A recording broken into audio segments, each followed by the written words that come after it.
Hi Virgos, welcome. Hello. Today, as you can tell, we have a Virgo placement reading. Even if you have Virgo nowhere in your charts, don't feel like you have to click off because we can embody this energy at any time regardless of our astrological chart. So, if you felt called to watch this video, then I am definitely sure there is a message for you. Excuse me. So, without further ado, I'm gonna get right into this.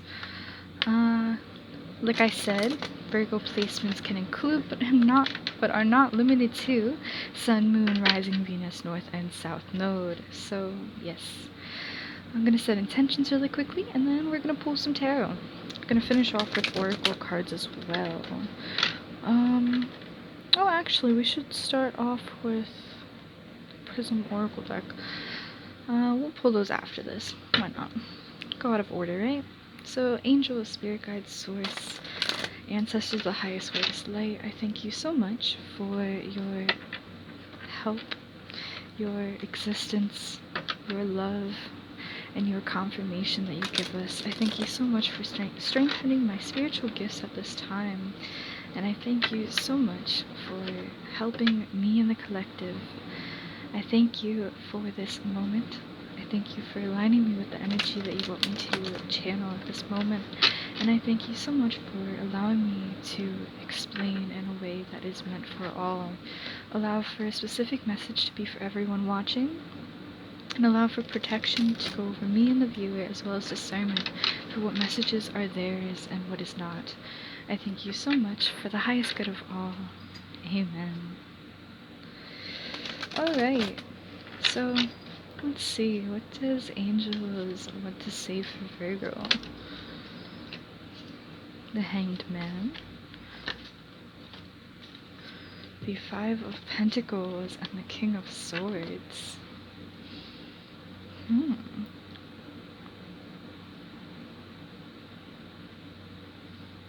I'm hearing like guided to a new era. What's that about? Let's see.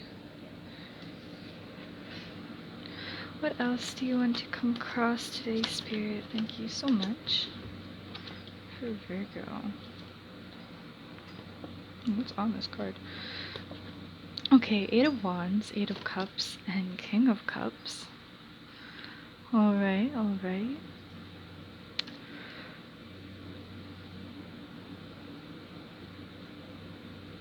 Okay, that makes sense. Okay, so I didn't want to say it. I always want to wait for confirmation just to not bring off a message, but you know what? Should have more confidence in myself. So, when I first saw the Five of Pentacles, I actually was hearing like a guided to, like I said, a new era. But when I saw the King of Pentacles, it more gave me the energy guided out of this King of Swords energy. We also have Temperance on the bottom of the deck, which only kind of further affirms what I'm about to say. There needs to be a balance. With this passionate movement, there is something that you're leaving behind, right? Something that I feel you've had to stand your ground with and perhaps go out of a survival mode mindset, okay? You're moving towards instead a more loving one. This is both masculine energies. So you're going from a very direct and cutthroat communication of speaking your truth to being able to lovingly express your truth and exude love and truth. There is a definite change. And the Hanged Man, let's see, what about the Hanged Man? There's something there, there's a message there. You had to have been there, right? For a specific reason. Whatever this was, it was a time period where you had to act out of survival more so. Or if not survival, just in a more mental way than emotional. whatever this was, it kind of had you detach your emotions to really get through it.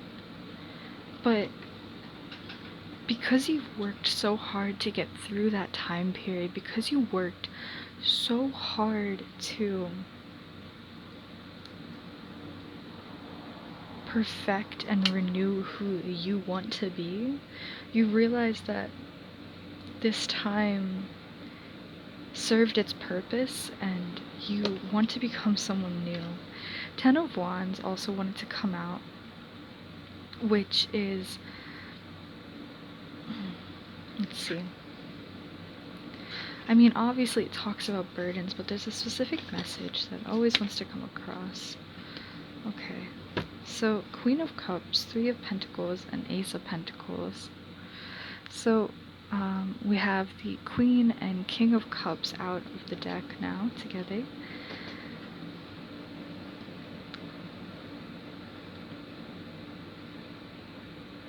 It was a burden for you to live like that, I'm hearing. The Hermit on the bottom of the deck. But you became very wise from this experience, I want to say. It was something that, although it was not something you wanted to continue, it was something that it served its purpose. It served its purpose. And I feel because you have learned from it, you've done the spiritual work that was required of you. It's almost like a job, right?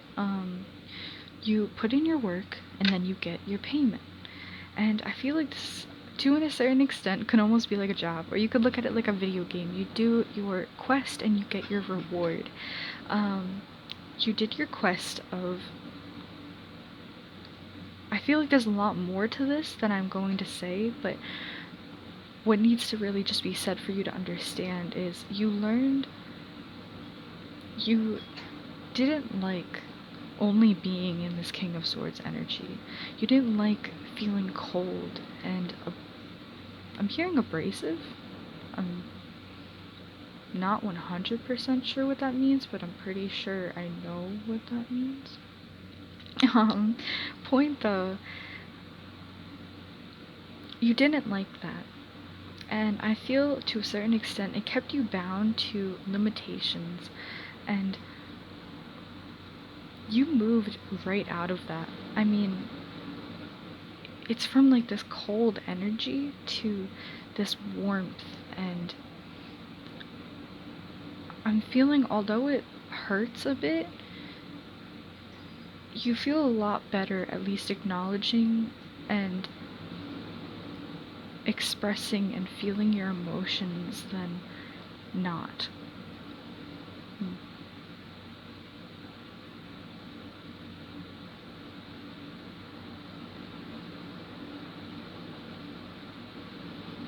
Because of that, you're also experiencing new experiences and connections that allow for you to have more love, to not only give but receive more love. I'm hearing like the blueprints of your life. You're kind of figuring out what you do and don't want. You're building that basis of what to build off of. You can finally have a vision that you're excited for. Let's see, is there anything else before we move on to the Oracle decks? Anything else? Two of Pentacles. There's something about sparkly, and in the Ace of Pentacles as well. I noticed that it's something pointing out an opportunity perhaps, or something to do with money. I mean, Pentacles does have to do with money if you take it literally in the deck, but sometimes it can just talk about something. The Ace of Pentacles talks about something precious to us, and that can be a lot of different things. King of Swords.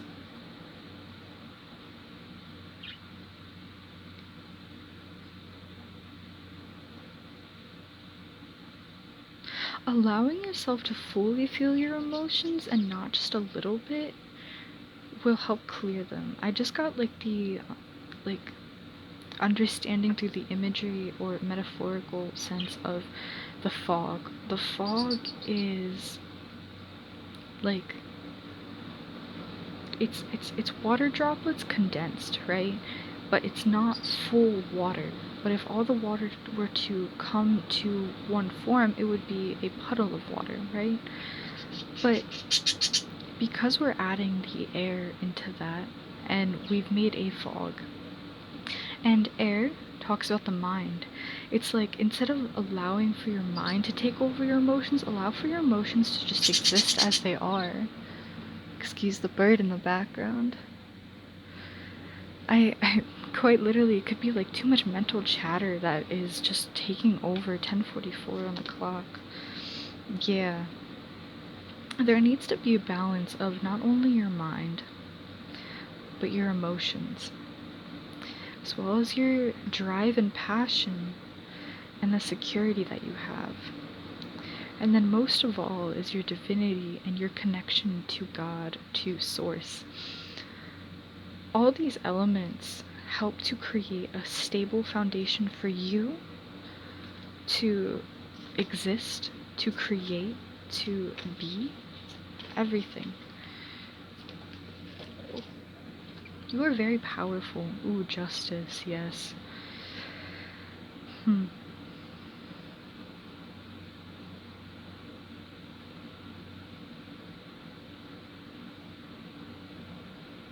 I'm getting from this there's like a question to use this sword or not. It's like everything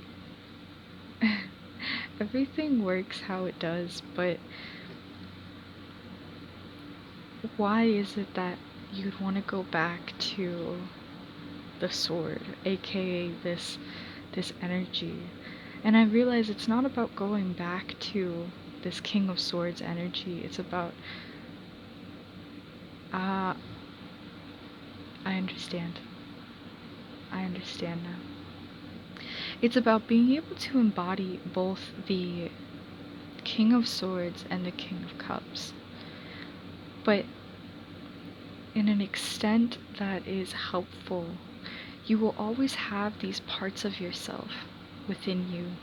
They are always accessible, and with the Two of Pentacles, it's about balancing. One is never better than the other. One is just for your... There's just things that are more in your highest good than others, but in the same turn, everything needs to be done in balance. You cannot simply just be the King of Cups without the King of Swords, right? Now, this could, if you don't understand tarot, this would mean you can't fully just be love without a bit of this mental truth and clarity, as I would like to put it. There's a balance between logic and reason and your heart and your emotions, your feelings. I'm now understanding this Justice card is being brought out as just another confirmation of balance, that the sword should be used when it needs to. Not always does it need to be used, but I just got the metaphor again when I was looking at the Knight of Swords. There's two things. Notice the sword is pointing upwards, being used, and in the Justice card it's being down, but she is glancing over at it a little bit. It's like she's kind of debating if it's being needed to be used. She has her foot out. It's like, although I am in no hurry, just know that I know it exists and I can use it and I'm ready to use it at any point. But she's not expecting to use it either. She's just ready. Second thing was, in the Knight of Swords, again back to that condensed fog thing. Imagine trying to slice your way through fog, right? It may part the air for a singular second, but it's gonna come back to each other. It's just like trying to use logic to understand or part your emotions. You can't. Realistically, I mean, you can kind of help to make sense of your emotions sometimes, but it's never really gonna help it, I guess, is what I'm trying to say. Using your emotions and your spiritual side to understand your emotions. Use your emotions to understand your emotions, I guess is what I'm trying to say. If you're feeling upset, give yourself compassion, right? Both of these emotions help each other.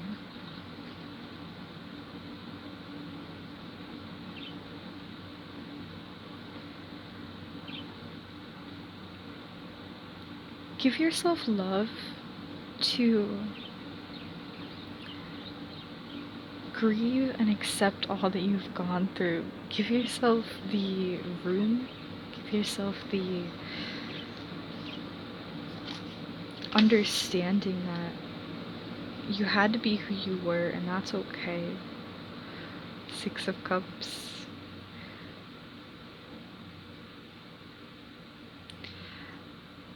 I just want to admire this card, 1616 on the clock.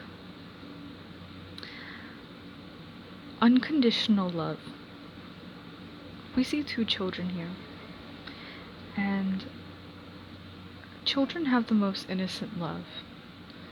It's not about expectation.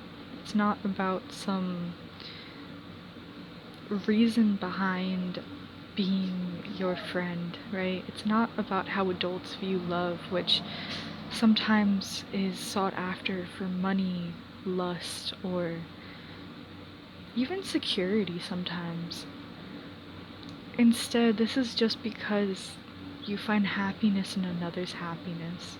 You find happiness in their existence, whether they are happy, they're sad, they're angry. There is just love. And this card is a representation of the love that the divine gives you, that you give you, and that you are capable of receiving from so many others. You have no idea what you look like to other people. You have no idea how much you shine in other people's eyes. And that's not to say just because they don't see all sides of you. It's because they can accept every side of you regardless. It's because they know you have the choice of being who you are and who you choose to embody, right? I saw 1800 on the clock. Angel numbers are always significant, and if you feel you should be looking up them, I do recommend them.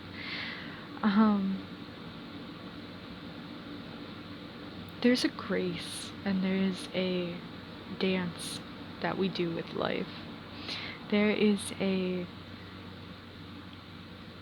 transition and change that we will always go through, and in this card we are both this woman here, as we are the woman sleeping over the earth or planet or whatever you want to call that, as we are the eagle or the lion or the bull. Oh my goodness, that scared me. My candle. Okay. We are everything all at once. And that acceptance, that understanding is what really we need to embody, is that we can be all these things at once. We are so limitless and we are so full of divine energy.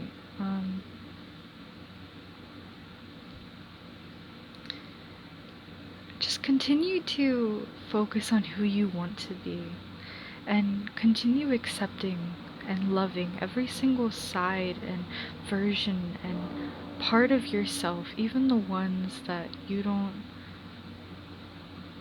think are societally acceptable or to your highest good.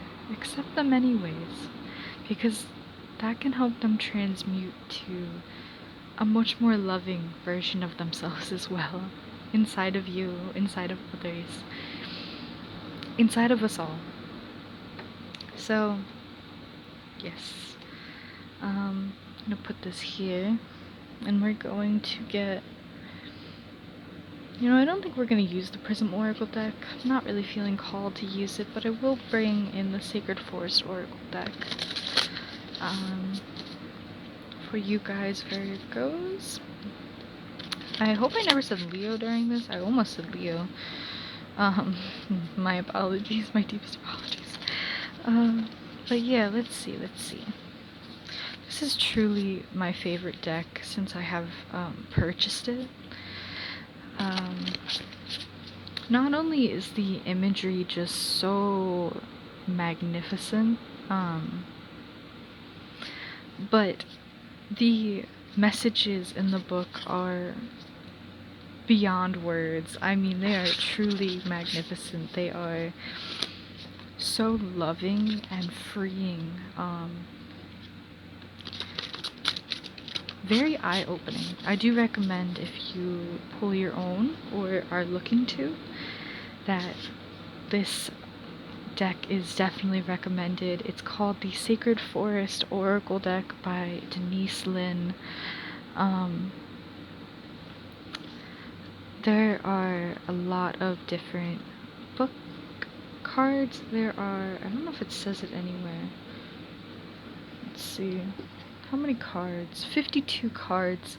It says 52 cards to open energy portals of a higher dimension, and when I tell you that is true, it is true. Whenever I pull a card for myself, usually more than one comes out, but I am in tears usually by how either accurate or transformative their message is. Owl Spirit Wisdom number 27. 2-7 in numerology speaks on balance, harmony, everything being in divine timing. And 7 is about spiritual growth, wisdom. In the Bible, it talks about completion as well. I usually use 9 for that, but depending on who you are, it can also signify that. And I guess to a certain extent, it could signify completion and growth. It's like the end of a cycle starts a new one.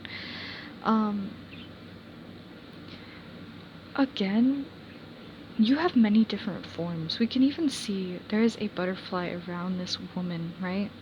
And this card talks about transforming into this owl. You are in so many different forms. You do not just have one form. You do not just have one self or one existence. You are all of them. And although you may only be understanding or conscious right now in this existence, you are still interconnected to every other consciousness. So if you can just tap into your other consciousness, understand you are limitless. We have at the bottom of the deck Wild Rose Fairy Love number 47. What a beautiful card.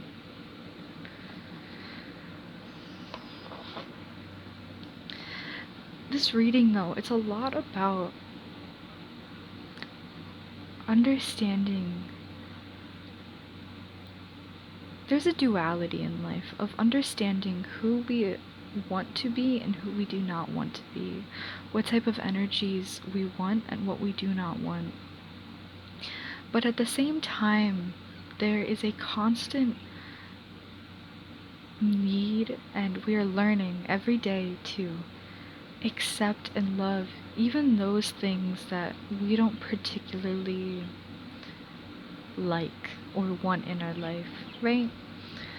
We love the negative things just as much as we love the positive things. We accept the negative things just as we accept the positive, because without one, we would not have the other. And they all serve their purpose in this crazy divine realm that we exist in. So understand you've come very far from where you once were, and that there's no need to worry any longer. There's no need to hold yourself to one limitation or the other. There is no need to hold yourself to one thing. We are so limitless and we are so abundant in our being. So whether it be to an identity or a belief or a idea that you can only have what you've existed as, or you can only have what you have had, trust in something bigger than what you could ever imagine or you could see right at this moment.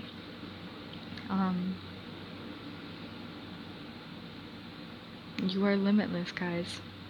Affirm that, repeat that to yourself, write that down, whatever it takes. Engrave it into your knowing, your being, that you are limitless.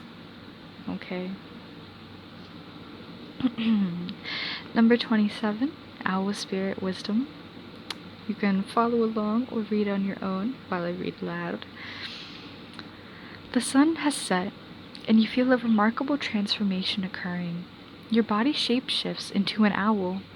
You stretch out your huge wings and silently soar to the top of the tallest pine tree and look over the moonlit forest. Your ability to see the smallest details, even in the darkness, is remarkable. Your sight expands and you see luminous light bodies in the spirit of the forest. They signal you with love and compassion. Abounding insight, profound majesty, and grace are available to you now, simply by pulling your awareness inwards. Ancient wisdom is emerging. You know the truth. Trust your intuition and perceptions right now. You are a truth seeker and a truth sharer. The excellent sight of an owl in the darkness corresponds with your ability to perceive the reality of a situation. Even in the murkiest of conditions, when this card chooses you, you are at an advent time of profound illumination and transformation. The owl sits at the shoulder of Athena and Merlin, revealing sacred truths. In some native cultures, the owl is called the night eagle, for it has the majesty of the eagle, but works silently in the darkness of the night. This card can also mean that it's time to embrace your dark side as well as your light. Guys, let me repeat that again for you. This card can also mean that it's a time to embrace your dark side as well as your light.